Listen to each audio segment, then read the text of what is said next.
மின் சேமிப்பு குறித்து பள்ளி மாணவர்களிடம் ஏற்படுத்திய விழிப்புணர்வால் ஒவ்வொரு வீடுகளிலும் 10 யூனிட் வரை மின்சாரம் சேமிக்கப்பட்டிருப்பதாக தமிழ்நாடு மின் பகிர்மான கழக இயக்குநர் தெரிவித்துள்ளார். பள்ளி மாணவர்களிடம் மின் சேமிப்பு குறித்ததான கருத்துக்களை நேரடியாக கொண்டு செல்லும் முயற்சிகள் தமிழக மின்சாரத்துறை ஈடுபட்டு வருகிறது. இதன் எதிரொலியாக சென்னை பல்லாவரத்தில் உள்ள அஸ்தினாபுரம் நகராட்சி மேல்நிலைப் பள்ளியில் ஆற்றல் மன்றம் செயல்பட்டு வருகிறது. இந்த ஆற்றல் மன்றம் மூலம் மின்சாரத்தை எப்படி சேமிக்க வேண்டும், வீட்டில் மின்சாரம் சேமிப்பதால் ஏற்படும் நன்மைகள் என்ன போன்றவை குறித்து விழிப்புணர்வு பிரச்சாரங்கள் செய்யப்பட்டன. இது தொடர்பாக எடுக்கப்பட்ட குறும்படமும் தமிழ்நாடு அளவில் முதல் பரிசை தட்டிச் சென்றது. இந்நிலையில் ஆற்றல் மன்றத்தில் நிறைவு விழா அஸ்தினாபுரம் நகராட்சி மேல்நிலைப் பள்ளியில் இன்று நடைபெற்றது.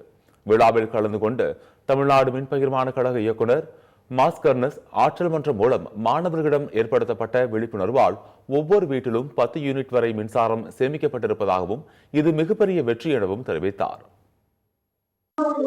கண்காட்சியில் மாணவர்களுக்கு மட்டும் விழிப்புணர்வு போதாது என்று அனைத்து விதமான மக்களுக்கும் சென்றடைய வேண்டும் என்று மிகப்பெரிய ஒரு நாடகத்தை நடத்தி அனைவராலும் பாராட்ட பெற்று அனைத்து மக்களையும் சென்றடைந்தது. இது எங்கள் பள்ளிக்கு மிகவும் பெருமை சேர்ப்பதாகும். அனைத்து நிகழ்வுக்கும் எங்களுக்கு உறுதுணையாக இருந்து எங்களை எல்லாம் வழிநடத்தி கொண்டிருக்கும் எங்கள் தலைமை ஆசிரியருக்கு இந்நேரத்தில் நாங்கள் நன்றியை தெரிவித்துக் கொள்கிறோம்.